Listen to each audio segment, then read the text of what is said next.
Just কয়েক মিনিটের এই ভিডিওটি তোমরা যদি মন দিয়ে দেখো, পুরোটাই দেখো, আমি কথা দিচ্ছি রচনা সম্পর্কে তোমাদের ধারণা একেবারেই বদলে যাবে। তোমাদের বাংলা বিষয়ের সবথেকে সহজ টপিক হবে রচনা। তাই দেরি না করে মন দিয়ে দেখো, পারলে খাতা কলম নিয়ে বসো। তোমাদের আমি কথা দিয়েছি যে রচনা তোমাদের কমন না পড়লেও কীভাবে তোমরা লিখতে পারবে এবং 7-8 পাওয়ার মতো লিখতে পারবে, এটা তো আলোচনা করবই। তার সঙ্গে আমি সমস্ত রকম স্টুডেন্টসদের জন্যই রচনা নিয়ে একটা ছোট্ট করে একটা আলোচনা করব। তো যাই হোক, কথা না বাড়িয়ে চলো আমরা আলোচনা শুরু করি।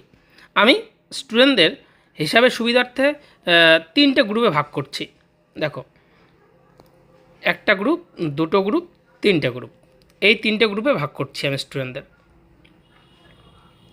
আমি ধরে নিচ্ছি এটা এ গ্রুপ, এটা বি গ্রুপ, এটা সি গ্রুপ। এই এ গ্রুপের স্টুডেন্টসরা চায় যেন তেন প্রকারে ওদের রচনা কমন পড়বে, ওরা বেশ কয়েকটা রচনা শিখবে। তাদের জন্য বলছি, তোমরা বিজ্ঞান ভিত্তিক এবং পরিবেশ ভিত্তিক 4 থেকে 5টা রচনা তোমরা ভালো করে শিখবে। 4 থেকে 5টা রচনা বিজ্ঞান ও পরিবেশ বিষয়ক শিখবে। মনে রাখবে, বিজ্ঞান ও পরিবেশ বিষয়ক রচনার ক্ষেত্রে একটি রচনা পড়লেই কিন্তু বেশ কয়েকটি রচনার কাজ হয়ে যায়। যেমন একটা উদাহরণ দিচ্ছি, বিজ্ঞান ও কুসংস্কার, বিজ্ঞানের ভালো মন্দ, বিজ্ঞান আশীর্বাদ না অভিশাপ, বিজ্ঞানের সুফল কুফল, এই যে 4-5টা নাম আমি বললাম রচনার, এগুলোর উত্তর কিন্তু একটি রচনা, একটি উত্তর হবে। ঠিক এইভাবে বিজ্ঞানের 4-5টা রচনা পড়া মানে আসলে তোমাদের 12 থেকে 14টা বিজ্ঞান ও পরিবেশ বিষয়ক রচনা পড়ে ফেলা হয়ে যায়। আর সেগুলো যদি পড়ো, ওর বাইরে পরীক্ষায় বিজ্ঞান ও পরিবেশ বিষয়ক রচনা আসবে না। আর তোমরা জানো, তোমাদের যে কোনো ক্লাসের পরীক্ষায় বিজ্ঞান ও পরিবেশ বিষয়ে একটা রচনা থাকেই। তাই এই 4-5টা রচনা বললে একটি কমন পাবেই।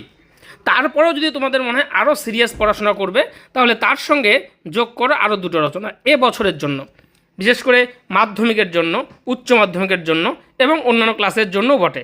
কী কী রচনা? একটা হচ্ছে পশ্চিমবঙ্গ দিবস, আর একটা ডক্টর শ্যামাপ্রসাদ মুখোপাধ্যায়। এই যে রচনাগুলোর নাম বললাম, এই রচনাগুলো 10-এ 10 পাবার মতো করে কোটেশন দিয়ে, পয়েন্ট দিয়ে সাজিয়ে তথ্যপূর্ণভাবে লিখে তোমাদের কিন্তু এই চ্যানেলের ভিডিওতে আমি দিয়ে দিব। তাই চ্যানেলটি যারা এখনও সাবস্ক্রাইব করনি, জাস্ট একটা ক্লিক করে সাবস্ক্রাইব করে নাও। তোমরা কিন্তু সমস্ত রচনা এখানেই পাবে, আরও অন্যান্য বিষয় তো পাবেই। তো যাই হোক, সেটা অন্য প্রসঙ্গ। তাহলে আমি এ গ্রুপের কথা বললাম। এবার আসি বি গ্রুপের স্টুডেন্টস।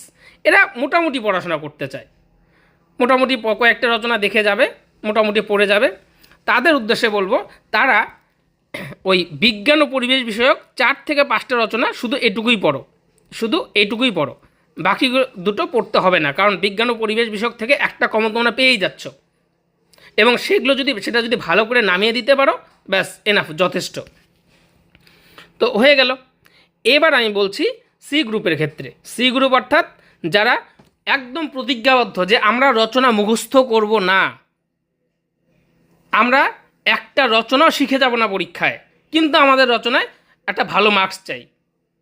তাদের জন্য আমি বলছি, খুব ভালো করে মন দিয়ে শোনো, তাদের জন্য আর বলছি, তোমরা কিছু গোপন কথা বা টিপস শুনে নাও। একজন শিক্ষক যখন 200, 250, 150টা খাতার বান্ডিল নিয়ে বসে না, তখন সে শিক্ষক কখনোই প্রত্যেকটা লাইন ধরে ধরে কিন্তু উত্তর পড়ে না। তারা কি দেখে? তারা সবার প্রথমে দেখে লেখাটা মোটামুটি সুন্দর আছে কিনা, লেখাটা পরিষ্কার আছে কিনা, কাটাকাটি আছে কিনা। তোমরা কাটাকাটি করবে না, পরিষ্কার সুন্দর করে লিখবে, এটা হচ্ছে তোমাদের প্রথম শর্ত। দ্বিতীয় শর্ত কি? দ্বিতীয় শর্ত, তোমাদের বিজ্ঞান ও পরিবেশ বিষয়ক রচনাগুলো এগুলো অ্যাটেন্ড করার চেষ্টা করবে, অন্যগুলোর দিকে ঝুঁকবে না।